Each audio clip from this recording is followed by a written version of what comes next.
नमस्कार दोस्तों, मैं हूं विवेक प्रजापति और आप सभी को अपने इस YouTube चैनल पर स्वागत करता हूं। दोस्तों, आज की क्लास में हम जानेंगे ICO, IDO और IEO क्या होते हैं। बिल्कुल आसान तरीके से हम सीखने वाले हैं। चैनल पर नए हैं तो अभी सब्सक्राइब करें, शेयर कर दें इस वीडियो को अपने सारे दोस्तों के साथ जो क्रिप्टो मार्केट को सीखना चाहते हैं। मैं बता दूं कि क्लास नंबर हमारा 23 है और अब तक आपने हमारी पिछली क्लासेस को नहीं देखे हैं तो आप हमारे चैनल पर जाइए, जहां आपको क्रिप्टो मार्केट की प्लेलिस्ट बनी हुई मिलेगी। आप वहां से 1 क्लास से लेकर इस क्लास तक की वीडियो को बहुत ही आसान तरीके से देख सकते हैं, सीख सकते हैं। तो चलिए दोस्तों, फटाफट से क्लास को शुरू करते हैं। और आज का टॉपिक है बहुत ही इम्पोर्टेंट, यानी कि ICO, IDO और IEO क्या होते हैं क्रिप्टो मार्केट में। तो सबसे पहले हम जानेंगे ICO यानी कि इनिशियल कॉइन ऑफरिंग क्या होता है। सब कुछ लिखते जाना, ठीक है। तो ICO मतलब नई क्रिप्टो प्रोजेक्ट अपना कॉइन लॉन्च करता है और डायरेक्टली पब्लिक को बेचता है, ठीक है। जैसे स्टॉक मार्केट में आपको याद होगा तो आपने पढ़ा था IPO क्या होता है, ठीक वैसे ही क्रिप्टो में ICO होता है, ठीक है। अब IPO का फुल फॉर्म क्या है, तो इनिशियल पब्लिक ऑफरिंग, ये आप लिख लेना, ठीक है। आपने ये पढ़ा था स्टॉक मार्केट में, लेकिन हम क्रिप्टो मार्केट में पढ़ रहे हैं तो इसमें ICO होता है, यानी कि क्या होता है, इनिशियल कॉइन ऑफरिंग, ठीक है। तो यहाँ पर कंपनी अपने नई क्रिप्टो करेंसी लॉन्च करती है और लोग डायरेक्टली उस प्रोजेक्ट के वेबसाइट से टोकन को बाय कर सकते हैं। तो एग्जाम्पल से हम अगर समझने की कोशिश करें तो इथेरियम का ICO 2014 में हुआ था और उस वक्त एक इथेरियम सिर्फ फ्यू सेंट का था, जो आज हजारों डॉलर का है, ठीक है। इतनी बात समझ में आई कि ICO क्या होता है। तो इसके रिस्क की हम बात करें तो ICO में स्कैम होने के चांसेस ज़्यादा होते हैं, क्योंकि कोई भी अपना प्रोजेक्ट लाकर ICO कर सकता है, ठीक है। ये चीज़ आप अपने कॉपी पर लिख लो। रेगुलेशन कम होता है, इसीलिए अच्छे प्रोजेक्ट चुनना बहुत ज़रूरी होता है। चलिए, इतनी बात समझ में आई।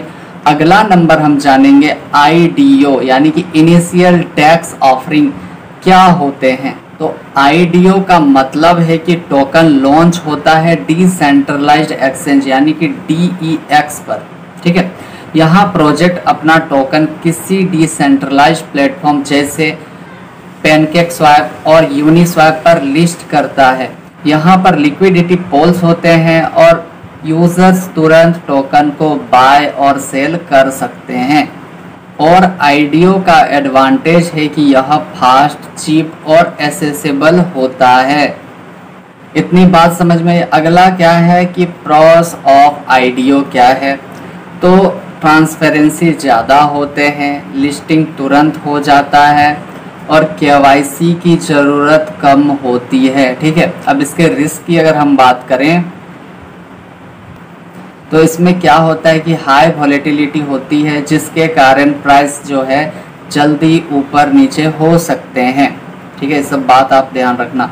अगला नंबर हम जानेंगे IEO यानी कि इनिशियल एक्सचेंज ऑफरिंग क्या होते हैं।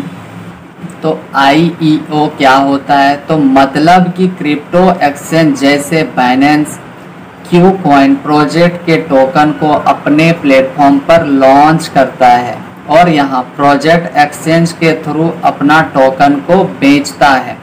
एक्सचेंज खुद प्रोजेक्ट को वेरीफाई करते हैं और फिर अपने यूजर्स को बाय करने का मौका देते हैं, ठीक है।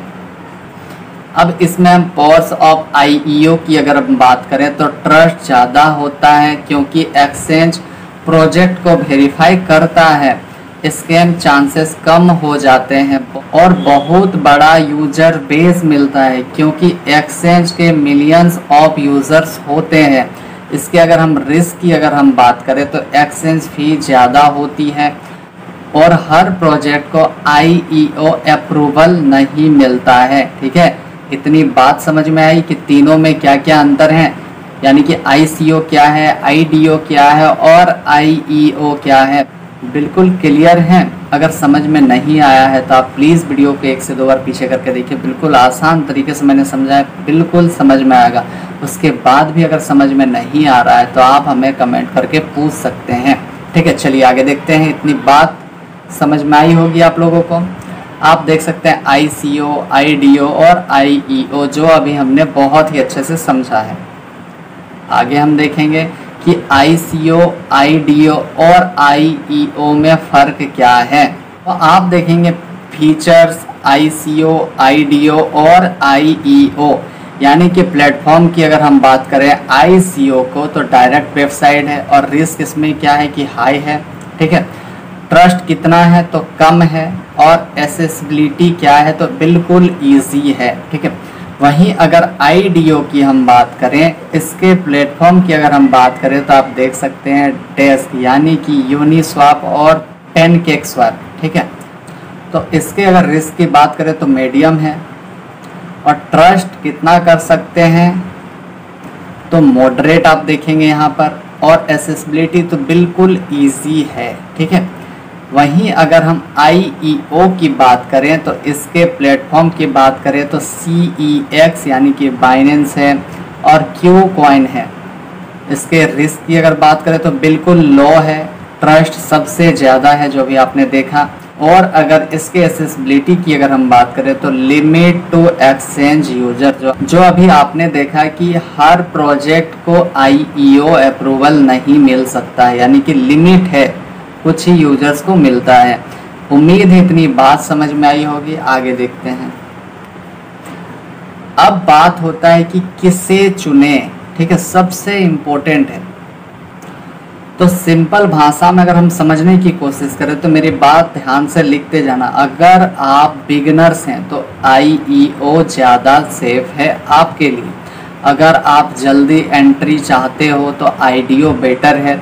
अगर आप रिस्क ले सकते हो तो ICO ट्राई कर सकते हो, लेकिन प्रोजेक्ट को अच्छी तरह से रिसर्च करने के बाद ही आप ये सब कदम उठा सकते हैं। ठीक है, इतनी बात समझ में आई। क्या है निष्कर्ष? तो दोस्तों ICO, IDO और IEO क्रिप्टो दुनिया के ऐसे तरीके हैं जिनसे नए प्रोजेक्ट अपना टोकन लॉन्च करता है। ठीक है, और यूज़र्स इन्वेस्ट कर पाते हैं। और इसमें सबसे बड़ा जो फ़र्क होता है वो क्या है कि ट्रस्ट और रिस्क का लेवल। ठीक है, ये और सबसे इम्पोर्टेंट बात की याद रखिए, क्रिप्टो में इन्वेस्ट से पहले हमेशा प्रोजेक्ट की डिटेल्स चेक करें और बिना रिसर्च के पैसे इन्वेस्ट कभी नहीं करें। ठीक है, हमेशा आपको सोचना है, समझना है, रिसर्च करना है, उसके बाद अगर समझ में आता है तो ही इन्वेस्ट करें, वरना सारा पैसा बर्बाद हो सकता है।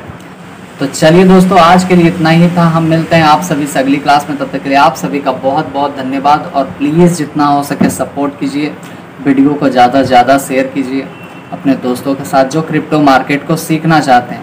तो हम मिलते हैं आप सभी से अगली क्लास में। तब तक के लिए आप अपना ध्यान रखें। प्लीज़ रिवीजन करते रहें, नोट्स बनाते रहें और चार्ट एनालिसिस करते रहें।